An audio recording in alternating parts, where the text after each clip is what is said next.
ಕೇಂದ್ರ ಸರ್ಕಾರವು ಜಾರಿಗೆ ತಂದಿರುವ ವಿಬಿಜಿ ರಾಮ್ಜಿ ಯೋಜನೆಯ ಕುರಿತು ಕಾಂಗ್ರೆಸ್ ಪಕ್ಷವು ಉದ್ದೇಶಪೂರ್ವಕವಾಗಿ ಸುಳ್ಳು ಮಾಹಿತಿಯನ್ನ ನೀಡಿ ಜನರನ್ನು ದಿಕ್ಕು ತಪ್ಪಿಸುವ ಕೆಲಸ ಮಾಡುತ್ತಿದೆ ಎಂದು ಎಂಎಲ್ಸಿ ಪ್ರತಾಪ್ ಸಿಂಹ ನಾಯಕ್ ರವರು ಸುಳ್ಯದಲ್ಲಿ ಸುದ್ದಿಗೋಷ್ಠಿಯನ್ನ ನಡೆಸಿ ಆರೋಪಿಸಿದರು. ವಿಬಿಜಿ ರಾಮ್ಜಿ ಯೋಜನೆ ದೇಶದ ಜನತೆಗೆ ಪ್ರಯೋಜನಕಾರಿಯಾಗುವ ಮಹತ್ವದ ಯೋಜನೆಯಾಗಿದ್ದು, ಅದರ ಕುರಿತು ತಪ್ಪು ಅಭಿಪ್ರಾಯ ಮೂಡಿಸಲು ಕೆಲವು ರಾಜಕೀಯ ಶಕ್ತಿಗಳು ಯತ್ನಿಸುತ್ತಿವೆ ಎಂದು ಹೇಳಿದರು. ಜನರಿಗೆ ತಲುಪಬೇಕಾದ ಯೋಜನೆಗಳ ಬಗ್ಗೆ ಅನಗತ್ಯ ಗೊಂದಲ ಸೃಷ್ಟಿಸುವುದು ಕಾಂಗ್ರೆಸ್ ಪಕ್ಷದ ಧೋರಣೆಯಾಗಿದೆ ಎಂದು ಟೀಕಿಸಿದರು. ಇಡೀ ದೇಶದಲ್ಲಿ ಕಾಂಗ್ರೆಸ್ ತನ್ನ ರಾಜಕೀಯ ಅಸ್ತಿತ್ವ ಕಳೆದುಕೊಂಡಿದ್ದು, ಯಾವುದೇ ಸ್ಪಷ್ಟ ಕಾರ್ಯಕ್ರಮವಿಲ್ಲದ ಕಾರಣ ಜನರ ಗಮನ ಬೇರೆಡೆ ತಿರುಗಿಸಲು ಇಂತಹ ಆರೋಪಗಳನ್ನು ಮಾಡುತ್ತಿದೆ ಎಂದು ಪ್ರತಾಪ್ ಸಿಂಹ ನಾಯಕ್ ಹೇಳಿದರು. ಜನರಿಗೆ ನಿಜ ಸ್ಥಿತಿ ತಿಳಿಯುತ್ತಿರುವುದರಿಂದ ಕಾಂಗ್ರೆಸ್ ಆತಂಕಗೊಂಡಿದೆ ಎಂದು ಅವರು ಅಭಿಪ್ರಾಯಪಟ್ಟರು. ಕಾಂಗ್ರೆಸ್ ಹಮ್ಮಿಕೊಂಡಿರುವ ಪಾದಯಾತ್ರೆಯನ್ನ ಲೇವಡಿ ಮಾಡಿದ ಅವರು, ಜನರ ಸಮಸ್ಯೆಗಳಿಗೆ ಪರಿಹಾರ ಕಂಡುಕೊಳ್ಳುವ ಬದಲು ರಾಜಕೀಯ ಲಾಭಕ್ಕಾಗಿ ಪಾದಯಾತ್ರೆ ನಡೆಸಲಾಗುತ್ತಿದೆ ಎಂದು ಆರೋಪಿಸಿದರು. ಅಭಿವೃದ್ಧಿ ವಿಷಯದಲ್ಲಿ ಸ್ಪಷ್ಟ ನಿಲುವಿಲ್ಲದೆ ಕೇವಲ ಟೀಕೆಗಳ ಮೂಲಕ ರಾಜಕೀಯ ಮಾಡಲು ಕಾಂಗ್ರೆಸ್ ಯತ್ನಿಸುತ್ತಿದೆ ಎಂದರು. ಜನರ ಮುಂದೆ ಸತ್ಯವನ್ನ ಇಡುವಂತಹ ದೃಷ್ಟಿಯಲ್ಲಿ ಈ ವಿಬಿಜಿ ರಾಮ್ಜಿ ಯಾವ ಕಾರಣಕ್ಕೆ ಕೇಂದ್ರ ಸರ್ಕಾರ ತಂದಿತು ಮತ್ತು ಇದರ ಪರಿಣಾಮ ಗ್ರಾಮಾಂತರ ಬದುಕಿನ ಮೇಲೆ, ಗ್ರಾಮಗಳ ಮೇಲೆ, ಗ್ರಾಮದ ಉದ್ಯೋಗಿಗಳ ಮೇಲೆ ಯಾವ ರೀತಿಯ ಪರಿಣಾಮ ಬೀರಲಿದೆ ಅಂತ ಹೇಳುವುದರ ಬಗ್ಗೆ ಒಂದೆರಡು ವಿಷಯಗಳನ್ನು ತಮ್ಮ ಮೂಲಕ ಜನರ ಮುಂದೆ ಇಡುವ ಪ್ರಯತ್ನ ಮಾಡ್ತಾ ಇದ್ದೇನೆ. ಸ್ವತಂತ್ರ ಭಾರತದ ಇತಿಹಾಸದಲ್ಲಿ ಅತ್ಯಂತ ಹಳೆಯ ಪಾರ್ಟಿ ಕಾಂಗ್ರೆಸ್ ಸತತವಾಗಿ 3 ಬಾರಿ ಕೇಂದ್ರದಲ್ಲಿ ಅಧಿಕಾರ ವಂಚಿತರಾಗಿರುವಂತಹದ್ದು ಅವರಲ್ಲಿ ಒಂದು ಹತಾಶೆ ಮೂಡಿದೆ.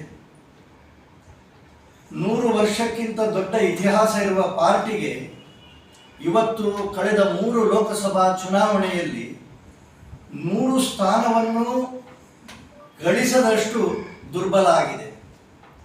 ಅದಕ್ಕೆ ಕಾರಣ ಅವರ ಸ್ವಯಂಕೃತ ಅಪರಾಧಗಳು, ಅವರ ಸ್ವಯಂಕೃತ ಕಾರ್ಯಕ್ರಮಗಳು ಜನರ ಮನಸ್ಸಿಗೆ ತಲುಪುವಲ್ಲಿ, ಜನರ ಸಮಸ್ಯೆಗಳಿಗೆ ಸ್ಪಂದಿಸುವಲ್ಲಿ ಕಾಂಗ್ರೆಸ್ ವೈಫಲ್ಯದ ಕಾರಣಕ್ಕೆ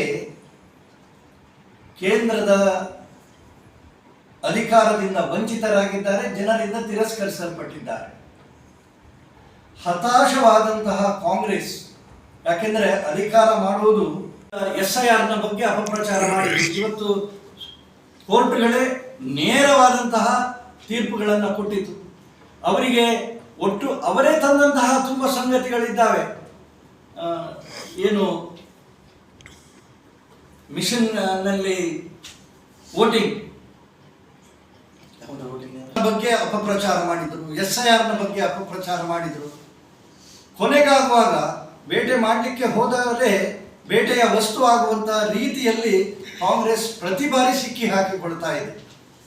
ಕರ್ನಾಟಕದ ಮಟ್ಟಿಗೆ ಹೇಳುವುದಾದರೆ ಈಗ ಕರ್ನಾಟಕದಲ್ಲಿ ಸರ್ಕಾರಕ್ಕೆ ಯಾವ ಸ್ಥಿತಿಗೆ ತಲುಪಿದೆ ಅಂತ ಹೇಳಿದರೆ, ಮೊನ್ನೆ ನಾವು ಅಧಿವೇಶನವನ್ನೇನಾದರೂ ನಾವು ಗಮನಿಸಿದರೆ ಅವರಿಗೆ ರೋಗಿ ಬಯಸಿದ್ದು ಹಾಲು, ವೈದ್ಯ ಹೇಳಿದ್ದು ಹಾಲು ಅಂತ ಹೇಳುವ ರೀತಿಯಲ್ಲಿ ಈ ಯೋಜನೆಯನ್ನ ವಿರೋಧಿಸೋದಕ್ಕೋಸ್ಕರವೇ ಅಧಿವೇಶನವನ್ನು ಕರೆದು ಮುಖ್ಯಮಂತ್ರಿ ಸ್ಥಾನಕ್ಕೋಸ್ಕರ ಏನು ಈಗ ಸ್ಪರ್ಧೆ ನಡೀತಾ ಇದೆ. ಸುದ್ದಿಗೋಷ್ಠಿಯಲ್ಲಿ ಸ್ಥಳೀಯ ಪಕ್ಷದ ಮುಖಂಡರಾದ ವಿನಯ್ ಕುಮಾರ್ ಕಂದಡ್ಕ, ದಿನೇಶ್ ಮುಲಗಾಡು, ಸುಬೋಧ್ ಶೆಟ್ಟಿ, ಬುದ್ಧ ನಾಯಕ್, ಸೋಮನಾಥ್ ಉಪಸ್ಥಿತರಿದ್ದರು. Pushparaj Shetty, B4 news, Sullia.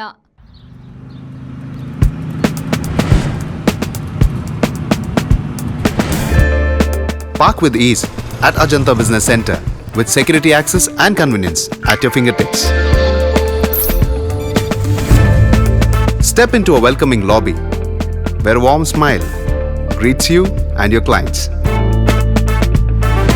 With top-tier amenities, Ajanta set the stage for our success, leading us to Ashoka Business Center as our next upgrade. Invest in workspaces managed by Vortex.